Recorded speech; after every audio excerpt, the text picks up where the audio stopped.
কদিন আগেই অনিবার্য কারণবশত পাকিস্তান যখন তাদের আসন্ন বিশ্বকাপের জার্সি উন্মোচন স্থগিত করল, তখনই খানিকটা আন্দাজ করা গিয়েছিল আসতে চলেছে কোনো কঠিন পদক্ষেপ। দেশটার গণমাধ্যমগুলোতে ফিসফাস ছিল বিশ্বকাপে পাকিস্তান অংশ নিলেও খেলবে না ভারতের বিপক্ষে ম্যাচটা। আগের দিন অফিসিয়াল ঘোষণায় সে গুঞ্জনই সত্য হলো। অথচ বাংলাদেশের বিশ্বকাপ বয়কটের সিদ্ধান্তকে সমর্থন জানিয়ে আইসিসিকে শিক্ষা দিতে পাকিস্তানের নেওয়া এই পদক্ষেপ ভেঙে দিতে পারে দেশটার ক্রিকেট বোর্ডের অর্থনীতির মেরুদণ্ড।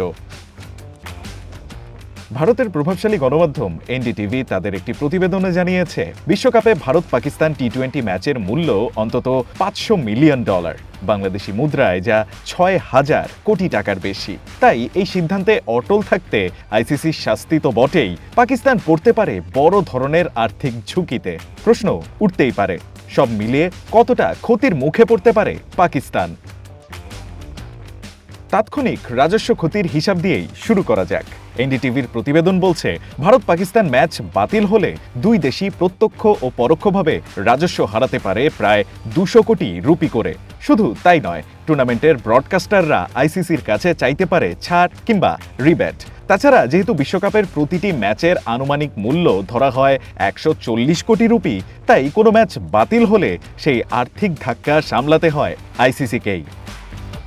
এখানেই শেষ নয়, শুধুমাত্র এই একটি ম্যাচ থেকেই সম্প্রচারকারীরা প্রায় ৩০০ কোটি রুপি আয় করতে পারে বিজ্ঞাপন থেকে। কারণ ভারত পাকিস্তান ম্যাচে ১০ সেকেন্ডের বিজ্ঞাপনের স্লটের মূল্য উঠতে পারে ২৫ থেকে ৪০ লাখ রুপি পর্যন্ত। তাই এই ম্যাচ না হলে এই আয়ও হারিয়ে যাবে পুরোটাই।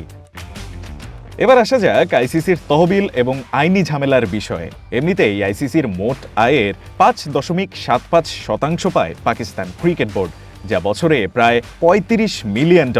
এই অর্থপ্রবাহ নির্ভর করে সদস্য অংশগ্রহণ চুক্তির ওপর। স্বেচ্ছায় সরে দাঁড়ালে আইসিসি এই অর্থ চাইলেই আটকে দিতে পারে, কারণ স্বেচ্ছা বয়কট ফোর্স মেজর হিসেবে ধরা হয় না। ফলে পিসিবির থাকবে না কোনো বীমা সুরক্ষা বা আইনি ঢাল। সম্প্রচার সংস্থাগুলোর পক্ষ থেকে ক্ষতিপূরণ দাবি, অতিরিক্ত জরিমানা এবং আইনি মামলা পর্যন্ত হতে পারে পাকিস্তানের বিপক্ষে, যার পরিমাণ কয়েক মিলিয়ন ডলার ছাড়িয়ে যেতে পারে। এমনকি দেশটাকে সাময়িকভাবে বরখাস্ত করার কথাও ভাবতে পারে আইসিসি। ভারতের বিপক্ষে ম্যাচ বয়কট করার দীর্ঘমেয়াদী বাণিজ্যিক ক্ষতির মুখেও পড়তে পারে পাকিস্তান। ভবিষ্যতে সম্প্রচারকারীরা পাকিস্তানের ম্যাচগুলোকে রিস্কি অ্যাসেট হিসেবে দেখতে শুরু করতে পারে, ফলে কমে যেতে পারে ভবিষ্যৎ সম্প্রচার চুক্তির মূল্য। একই সঙ্গে অনিশ্চয়তার কারণে পাকিস্তান সংক্রান্ত ম্যাচে স্পন্সরদের আগ্রহ কমবে, যা একবারের ম্যাচ মিসের ক্ষতিকে দীর্ঘমেয়াদী আয় কমে যাওয়ায় পরিণত করতে পারে। একই সঙ্গে অনির্ভরযোগ্য বোর্ডগুলো ভবিষ্যতে আইসিসির বাণিজ্যিক কাঠামো ও রাজস্ব বণ্টন নিয়ে আলোচনায় তেমন প্রভাব ফেলতে পারে না, যা হুমকির মুখে ফেলতে পারে পিসিবির অবস্থানকে।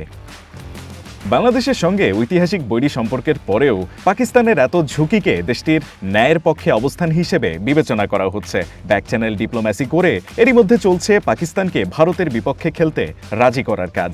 একদিকে আইসিসির চোখ রাঙানি, অন্যদিকে ক্রিকেট কাঠামোর দীর্ঘমেয়াদী ক্ষতি। পাকিস্তান শেষ পর্যন্ত নিজের অবস্থানে অটল থাকে নাকি নেবে ইউটার্ন, সেটাই এখন দেখার অপেক্ষা। Rayan Ahmed, one sports desk.